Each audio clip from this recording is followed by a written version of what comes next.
নবম জাতীয় পে স্কেলের অপেক্ষার অবসান, চাকরিজীবীদের বরাদ্দ ৩০,০০০ কোটি টাকা।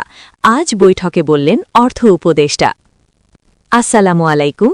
নবম জাতীয় পে স্কেলের খবর সবার আগে পেতে ভিডিওতে একটি লাইক দিয়ে চ্যানেলটি সাবস্ক্রাইব করে রাখুন, আর ভিডিওটি স্কিপ না করে সম্পূর্ণ দেখুন। দীর্ঘ অপেক্ষার অবসান ঘটিয়ে অবশেষে সামনে এলো সরকারি চাকরিজীবীদের জন্য বহু প্রতীক্ষিত একটি সিদ্ধান্ত। মাসের পর মাস আলোচনা, নানা গুঞ্জন, অনিশ্চয়তার মধ্য দিয়ে যে বিষয়টি সবচেয়ে বেশি আলোচনায় ছিল, সেই জাতীয় নবম পে স্কেল নিয়ে আজ স্পষ্ট বার্তা মিলেছে। সরকার আনুষ্ঠানিকভাবে জানিয়েছে, সরকারি চাকরিজীবীদের জন্য বরাদ্দ দেওয়া হয়েছে প্রায় ৩০,০০০ কোটি টাকা এবং আগামী ২০ জানুয়ারি প্রকাশ হতে যাচ্ছে নবম জাতীয় পে স্কেলের গেজেট। এই ঘোষণার মাধ্যমে সরকারি চাকরিজীবীদের দীর্ঘ প্রতীক্ষার একটি বড় অধ্যায় শেষ হতে চলেছে। গত কয়েক বছর ধরে দেশের সার্বিক অর্থনৈতিক বাস্তবতায় সবচেয়ে বেশি চাপের মুখে পড়েছিলেন চাকরিজীবীরা। বাজার দর বেড়েছে, নিত্য প্রয়োজনীয় পণ্যের দাম বেড়েছে, বাসা ভাড়া, চিকিৎসা খরচ, শিক্ষা ব্যয় সবকিছু একের পর এক বাড়তে থাকলেও বেতন কাঠামো ছিল আগের মতোই। ফলে সংসার চালাতে গিয়ে অনেক কর্মকর্তা কর্মচারীকে কঠিন বাস্তবতার মুখোমুখি হতে হয়েছে। এই অবস্থায় নতুন পে স্কেলের দাবি দিন দিন জোরালো হয়ে ওঠে। সরকারি বিভিন্ন দফতর থেকে বারবার প্রস্তাব পাঠানো হয়।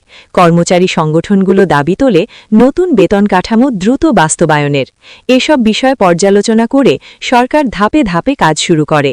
অর্থ মন্ত্রণালয়, জনপ্রশাসন মন্ত্রণালয় এবং সংশ্লিষ্ট নীতি নির্ধারক মহলের যৌথ আলোচনার মাধ্যমে অবশেষে চূড়ান্ত সিদ্ধান্তে পৌঁছানো হয় জাতীয় নবম পে স্কেল নিয়ে। সরকার জানিয়েছে, এই পে স্কেল বাস্তবায়নের জন্য যে অর্থের প্রয়োজন হবে তা ইতোমধ্যেই বরাদ্দ দেওয়া হয়েছে।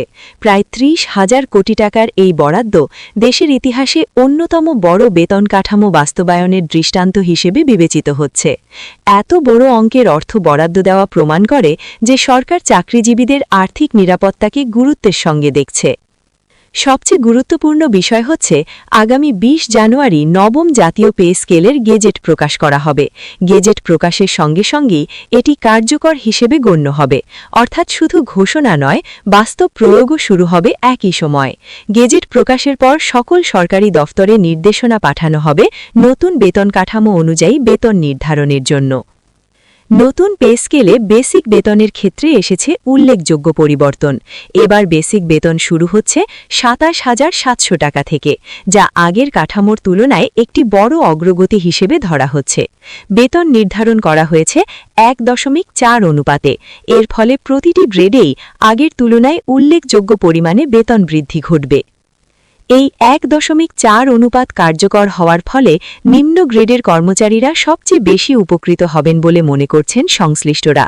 যেসব কর্মচারী এতদিন সীমিত আয়ে সংসার চালাতে হিমশিম খাচ্ছিলেন, তাদের জন্য এই নতুন কাঠামো কিছুটা হলেও স্বস্তি নিয়ে আসবে। একই সঙ্গে মধ্যম ও উচ্চ পর্যায়ের কর্মকর্তা কর্মচারীরাও নতুন স্কেলে বেতন বৃদ্ধি পাবেন। সরকারি সূত্র বলছে, নতুন পে স্কেল অনুযায়ী বেতন শুধু কাগজে কলমে সীমাবদ্ধ থাকবে না। ২০ জানুয়ারি থেকেই চাকরিজীবীরা নতুন বেতন হাতে পাবেন, অর্থাৎ গেজেট প্রকাশের সঙ্গে সঙ্গে বেতন কার্যকর হয়ে যাবে। অনেক ক্ষেত্রেই একই মাসে নতুন স্কেলের বেতন দেওয়ার প্রস্তুতি ইতোমধ্যে শুরু হয়েছে। এই সিদ্ধান্ত সরকারি চাকরিজীবীদের জন্য মানসিকভাবে একটি বড় স্বস্তির বার্তা, কারণ দীর্ঘদিন ধরে তারা যে অনিশ্চয়তার মধ্যে ছিলেন সেটির অবসান ঘটছে। অনেকেই মনে করছেন, নতুন বেতন কাঠামো অন্তত নিত্য প্রয়োজনীয় খরচের সঙ্গে কিছুটা ভারসাম্য তৈরি করবে। নবম পে স্কেলের আরেকটি গুরুত্বপূর্ণ দিক হচ্ছে পেনশন ভাতা। নতুন কাঠামোতে পেনশন ব্যবস্থায় বড় ধরনের পরিবর্তন আনা হচ্ছে। অবসরপ্রাপ্ত কর্মচারীদের পেনশন নতুন বেসিক অনুযায়ী পুনর্নির্ধারণ করা হবে। এর ফলে যারা বহু বছর চাকরি করে অবসর নিয়েছেন, তারাও নতুন কাঠামোর সুফল পাবেন।